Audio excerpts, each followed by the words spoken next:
is the Big O Show. This is the Big O Show. All right, there he is. Ready to get the edge. You seeing this breaking news now coming from Tom Brady on Twitter? Something I think all Dolphins fans will be interested in. I don't know what happened. No, I'm messing with you. They just announced the next, the match, the golf match. I don't know if anybody saw Tom Brady's little cryptic tweet to Rodgers, Josh Allen, and Mahomes, but it's going to be those four in some sort of skins match in Vegas. Now, sorry for the tease. I couldn't help myself.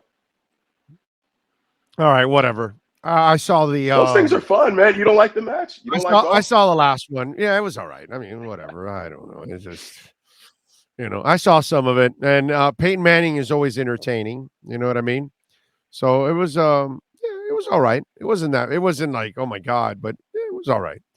And I don't know my problem is now, Marcel, we start taking the athlete out of their strength and we put them in something that's really not their strength. So it's not going to be entertaining. So it needs to have it needs to have trash talking in order. There needs to be mistakes and goofiness in order to be entertaining. It's like putting a golfer out on a court to play basketball. He's not going to entertain us because that's not his skill set. So that's the only reason about that is that we're taking these guys where we freak out with what Mahomes can do with his arm, probably not the club. No, but I think it makes people more relatable, to those of us who golf or attempt to. When you see, Pat Mahomes shank a drive into OB, like, hey, hold on a second. Maybe he's not so superhuman after all. And maybe he's just like stars are just like us, right? That's what I mean. It takes chat stock to it. There has to be because I can remember. I think Josh Allen went on the Manning show. He was one of their guests, and I watched from afar as the city of Buffalo was so prepared and so excited, and he was just so boring on it. So like he can't be that. Like you can't just be this buttoned up, like I'm just gonna take what I can get off the tee and try to play my game from there. No, I want to hear you trash talk Brady. Or you talk about how you own the Patriots now or something. Like I need a little bit, or else, like you said, I don't want to just watch four guys golf who aren't golfers, and I can do that myself and play. I can have more fun.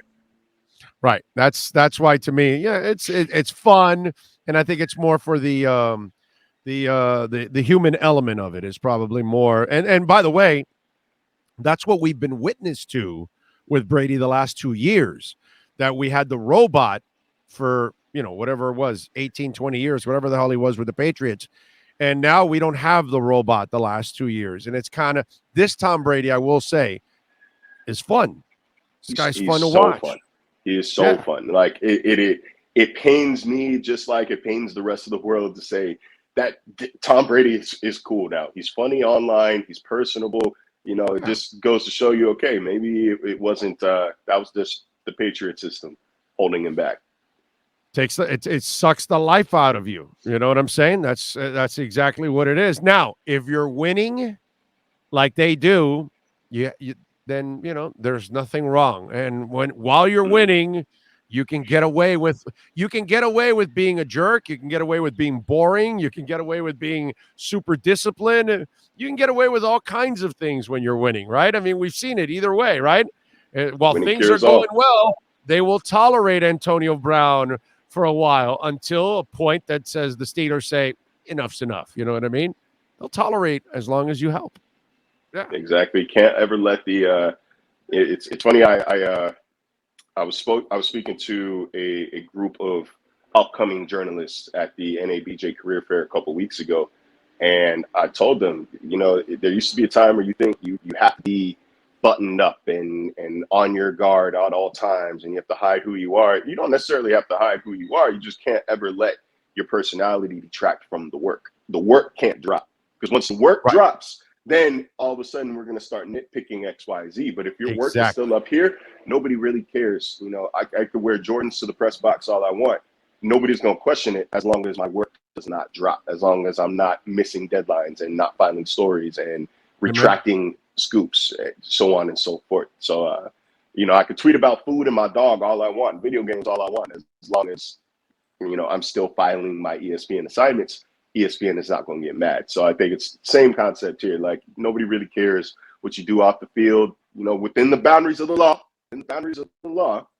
Nobody cares who you are off the field as long as it doesn't take away from what you do on it. I'm with you there.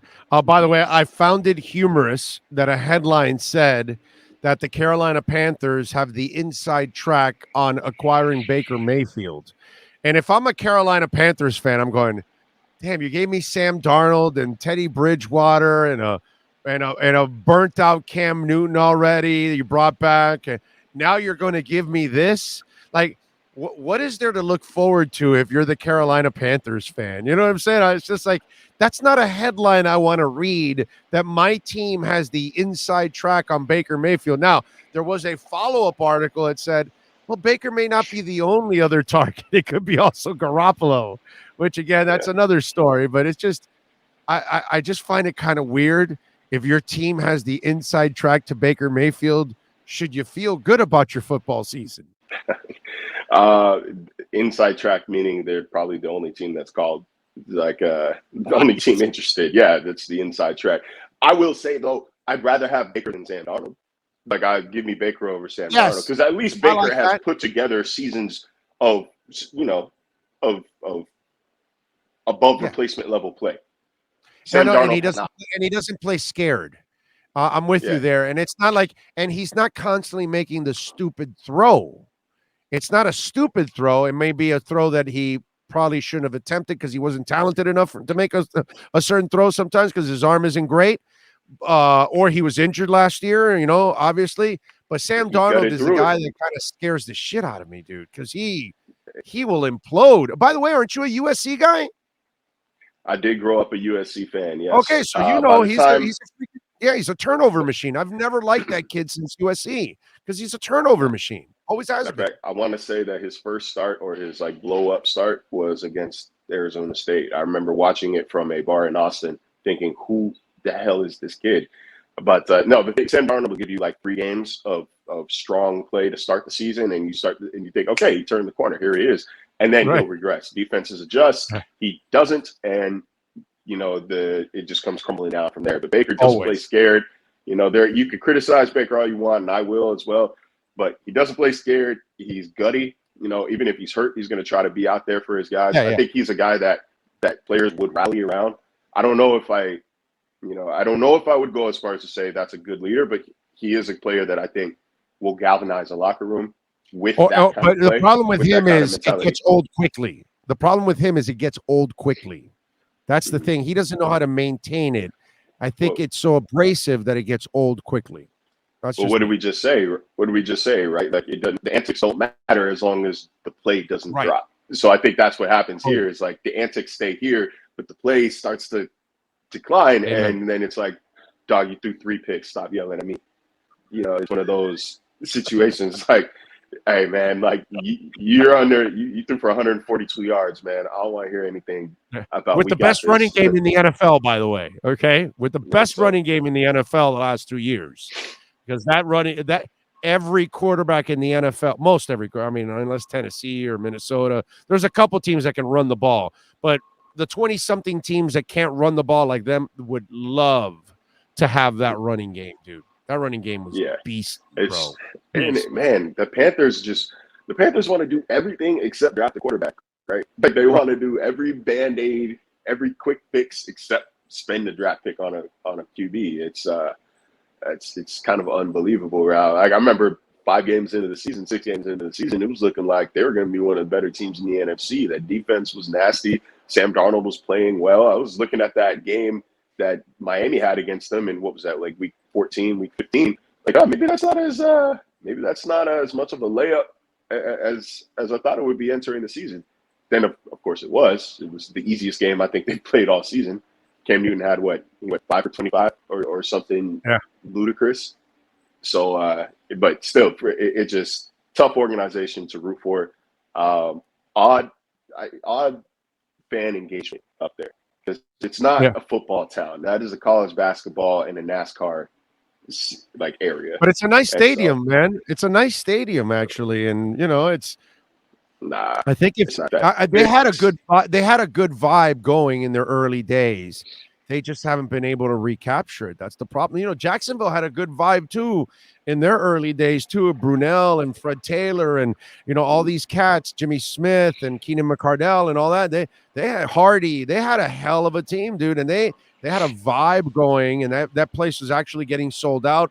People were probably coming from all parts of probably southern Georgia and the corner of the state. That's the problem, is in those small type of areas like Carolina or Jacksonville, you got to win consistently, man. You've got to keep it going, or if not, it kind of dies out quickly, and then that atmosphere is gone. But they had it for a while, man. They did in the early days. Yeah. No, basics. I think Basic Stadium.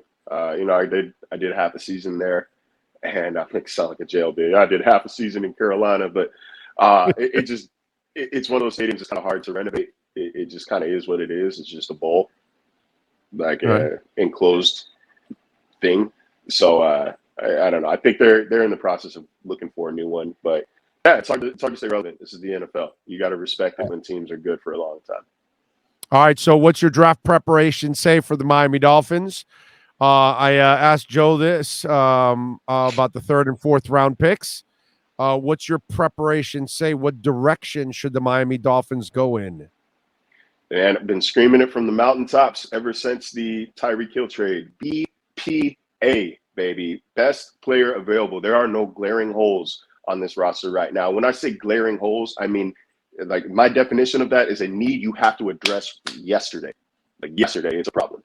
I don't see any of that. You could say that the offensive line still needs improvement. Sure. You could say that they need linebacker depth. Absolutely. They need interior defensive line depth. Yeah, absolutely. Probably use another pass But rusher as well. it's all on the flip side. It's corner. hard to say, but it's also hard to say, well, let's just draft a 4th round pick and he'll fill the need for sure. Yeah. That's not realistic either. It's not the case. And I don't think they really have the capital I don't really think they have the capital to move up too high. Like, they're not going to trade back into the 1st round because that will require them getting rid of next year's capital. And I think they're not doing that. Very meticulous in building next year's capital. So I wouldn't expect to trade up into the 1st round, maybe late 2nd at best, but I still wouldn't even expect that. And then maybe they trade up in the 3rd round. If I had to choose anything, like, that would be the most likely scenario. But they're not in a situation where, like, they need a lot of things. I think, if you've got a strong running back there at 102, go ahead and pull the trigger. If you like the linebackers, how the linebackers are looking, if you like an edge rusher who's got a little potential, maybe play special teams in year 1 and go right ahead. Like, I don't think that they're in a position where they need to hone in on any specific position. I think that the glaring areas for improvement right now are offensive line, interior offensive line, specifically center, and inside linebacker. So that's it. I guess if you want to prioritize those 2 positions, that's where you're looking first. But they don't need a draft need here at 102. You know what I mean? You take the best player that you can.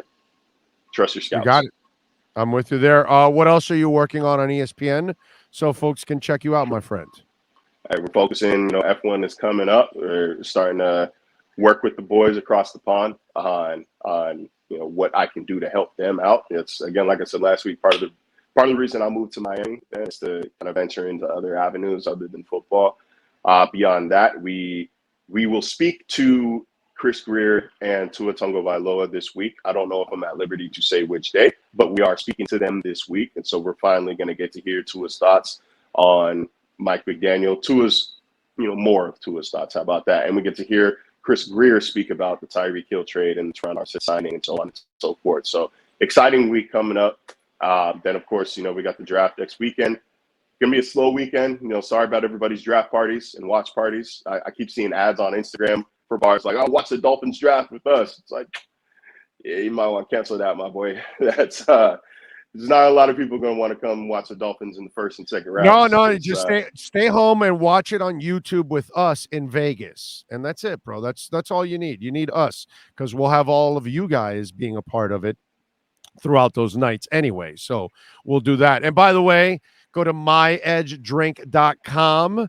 Order My Edge Drink Energy, My Edge Energy Drink. You got to order it, man. Delicious, smooth, and zero aftertaste. Only 78 calories. The best sports drink out there. And on top of all of that, it's a great elixir. Mix it up with your vodka. Mix it up with your rum. It is going to blow you away. MyEdgeDrink.com. Big O. Use my code Big O for 10% off. All right, I got to ask you about Tua. So you're going to get Tua and you're going to get Chris Greer. Give me one question you really want to ask Tua and you really want to ask Chris Greer. What is it? You know, that's a great question. So I guess to Greer, I would love to know about, you know, I said earlier that he seems like he's been meticulous about accumulating capital for next season.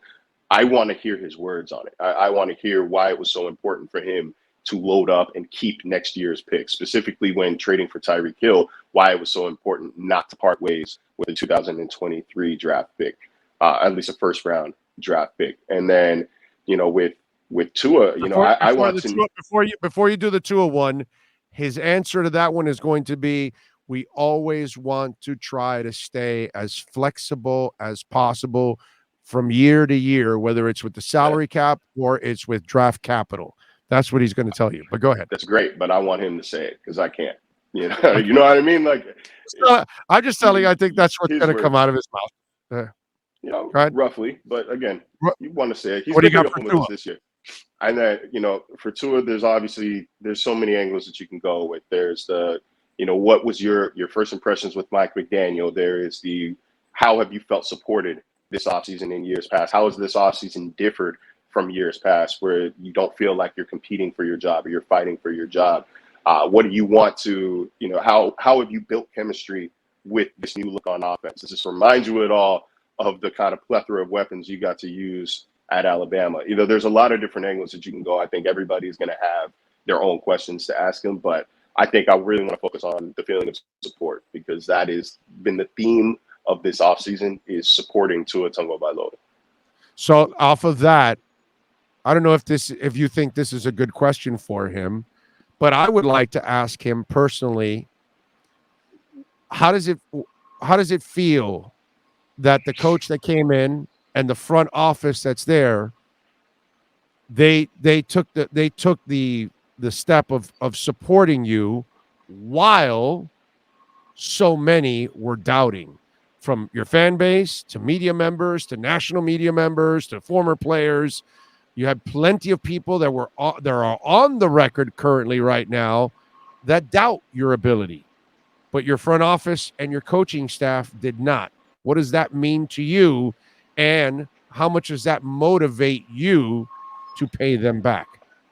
Again, that's it. The theme has been support. I don't want to lead him into saying anything. I don't want to lead him into disparaging the last staff. I just want to hear how he feels supported. I want to hear what the support has meant to him. I won't. By the way, you can't bait him into those kind of things. Nobody was going to bait him into doing and saying. I laugh when people try to do that. It's like, it's funny as hell. It's like, dude, look at the guys. Sometimes, you know, it's funny because I've done this for a long time, and I've been the beat guy too for many, many years. And you clearly know who you're dealing with. If you've done this long enough, you know the guys you can bait and the guys you can't bait, right? I know that I can't walk over and go bait Dan Marley, but I can bait Hassan Whiteside. You know what I'm saying? So I know exactly who I can bait and who I can't bait. And, you know, I always laugh when I see these media members, and it's like, dude, look who you're talking to. Don't bother. Why are you doing it? You know, I don't want to bait anybody. I don't care who it is, just because, you know, people talk, people take note. People are always in the room taking notes. I'll put it that way. Without adding any more context to it, people are always taking notes of what you say and what you're asking. So I try to keep it straight with everybody. Sometimes, though, like, you know, the obvious questions, or if you like roll your eyes and think, well, of course he's going to say this, he's going to do that. Like, we know as well what the answer is going to be. Like, we're not crazy. We just need that clip. We need him to say, You know what I mean? I might know what you want. I know what you're going to say. I just need you to say it because I can't assume and I can't quote myself. You know, right? I mean? It has like to go with the story, it has to go with the story, right? Yeah. Exactly. So like whenever you hear people ask simple questions or like obvious answered questions, that's generally the case. It's like, I know what you're going to say. I need you to say it so that I can write it. I'm with you there. All right. Follow him on Twitter at Marcel_LJ. Catch his work at ESPN. And of course, you can catch him here twice a week, giving you the edge, baby, with myedgedrink.com. Miami Dolphins report. As always, thank you, my brother. We will catch up later on in the week. Have a great week and have some fun with Greer and Tua. That should be good. Appreciate you, man. See y'all Thursday. You got it. There you go. Marcel Louis-Jacques.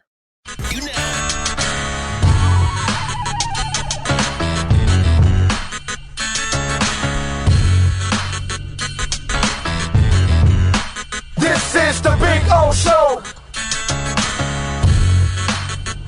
This is the Big O Show.